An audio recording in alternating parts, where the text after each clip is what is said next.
I do not even have to introduce the man smiling here in front of the camera.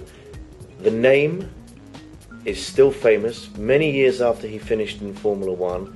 The Sideburns are still there, which of course helped to make him famous. Yes, they're still there. Mr. Emerson Fittipaldi, welcome to Sportsvibe TV. And how are you? You are looking exceptionally well.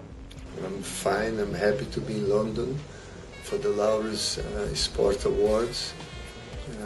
I'm proud to be part of this very selective group of athletes from all over the world that has this beautiful project to help young children in different parts of the world, and has been very successful in 10 years.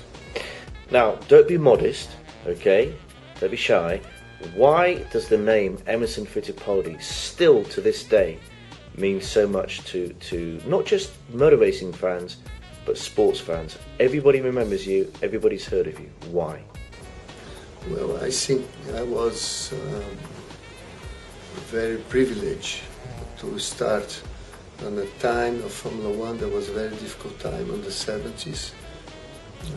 I was talking the other day with Jack Stewart about this, that we were a survivor from that era.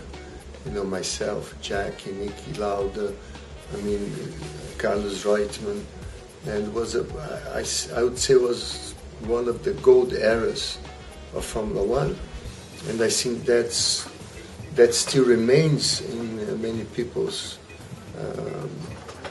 mind, memory. And then I did 12 years in IndyCar race in America.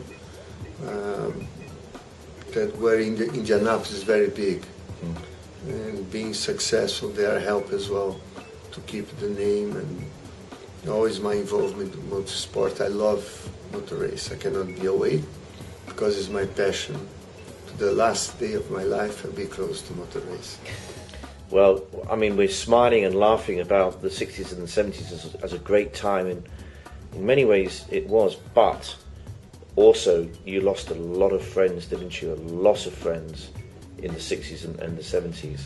That must be one good aspect about today's motor racing, is that it's so safe. But in your day, every year you'd look across at the beginning of the first race, and by the end of that year, 2 or 3 would be gone, wouldn't they?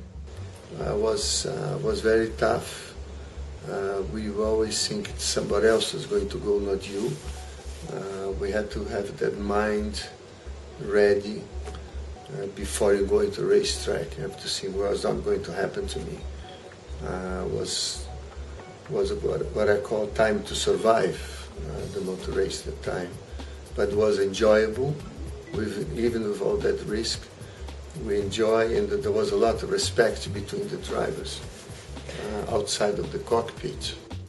I understand that, but even so, it must have been so tough for you mentally to be able to drive, because you'd lose not just competitors and rivals, but close friends. I've spoken to Jackie many times, and each time it happened, it got tougher and tougher for you to drive. First time it happened to me was in the beginning of my Grand Prix career. It was going to be my only 4th Grand Prix when Jochen Rindt passed away in Monza, and it was a big shock to myself, to my family, my wife. I was very young into Grand Prix racing. We knew well Nina Rindt and Jochen from Switzerland. We are getting very close to Jochen, to Nina. Then I realized that can happen very quickly, and was part of our sport, unfortunately, at that time. When I won my first World Championship, 72, 2 years later in Monza, same place, I went home to Switzerland, and nobody noticed, but I told my father and my brothers I'm going to retire from racing.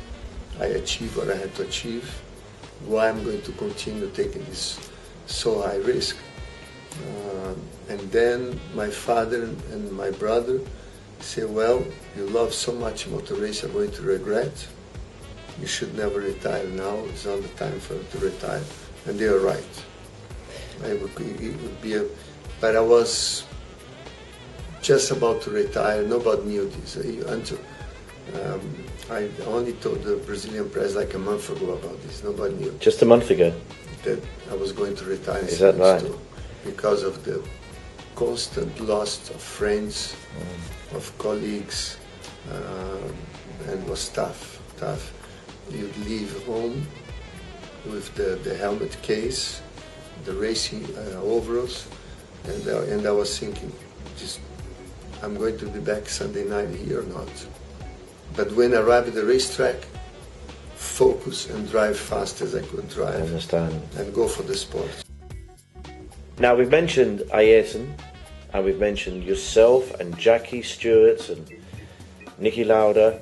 It's always a debate that people will always have in motor racing. Who was the greatest? Was it Schumacher because he won 7 titles? Was it Fangio because of the dangers at the time?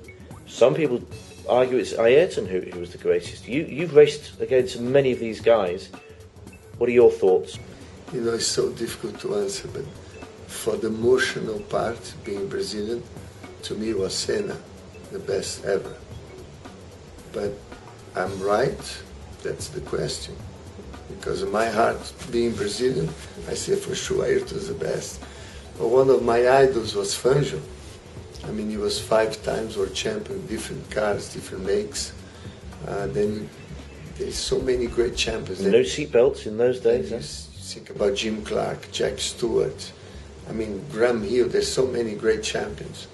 All the way to Schumacher now, Sebastian Vettel now is looking to be an incredible driver as a great champion. You think he's the next great racing driver?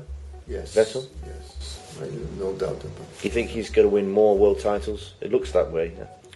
I think he can win potentially, yes, as long as Red Bull stays there on extremely competitive situations they are the last 2 years. We can win easily this year again the championship. Well, you brought a lot of pleasure to the world sports fans and motor racing fans over the years. Good to see you, Emerson, and keep those sideburns on you, won't you? We won't recognise you without them. I have to let grow up again. Thank you. A bit thicker next time, okay? Thank you. Take care.